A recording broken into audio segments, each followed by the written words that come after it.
Blessed are the dreamers, and cursed be the man who opens their eyes. True, the dreamers cannot save us, neither they nor their disciples, but without dreamers the curse that lies upon us would be 7 times heavier. Thanks to the dreamers, maybe we who are awake are a little less ossified and desperate than we would be without them. Hi everyone, my name's Agnes, and this is going to be a review of Judas by Amos Oz. He's a highly acclaimed Israeli author, and this was translated from the Hebrew by Nicholas Delange. So Judas is set in 1959, and it follows Shmuel Ash, a young, sensitive, idealistic man who was infatuated with socialist ideas and is working on his postgraduate thesis on the topic Jewish views on Jesus. Due to certain circumstances, he has to abandon his studies at the university, and he applies for a job as a companion to an elderly, highly intellectual and cynical man called Gershom Wald, who's a recluse and is basically in need of a good discussion partner.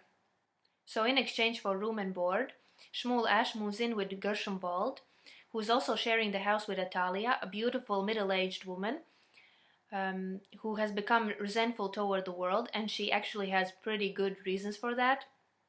She's the daughter of a deceased Zionist leader, and I don't think it's a spoiler because we find it out pretty early on in the novel that her father was opposed to the creation of the State of Israel and thus considered by many to be a traitor.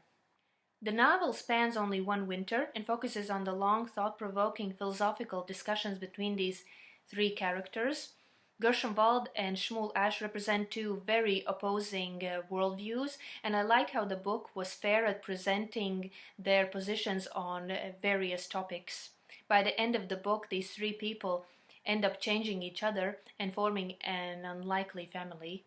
So at its core, this novel invites the reader to reconsider the image of a traitor, tracing it back to the biblical story of Judas Iscariot, whose name has become synonymous with the idea of betrayal, and to certain people it has even become a synonym for all Jewish people that has led to horrifying consequences throughout history.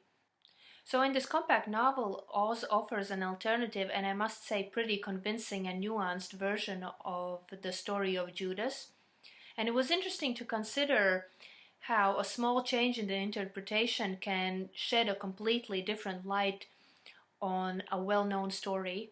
The overarching themes of this novel are betrayal and loyalty, and the author explores these themes through different perspectives, from the political, historical, and religious to the very personal. And I think the success of this novel lies in this multi-layered approach to the idea of betrayal.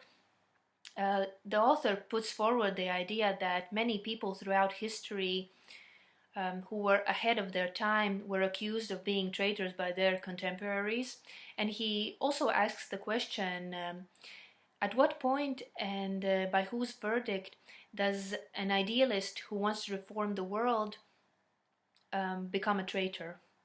What I also loved about this novel is that although it's clear that first and foremost this is a novel of ideas, it's also a classic coming-of-age story. Over the course of the novel, Shmuel Ash is forced to ask himself very hard questions, and he's trying to find a course for his life.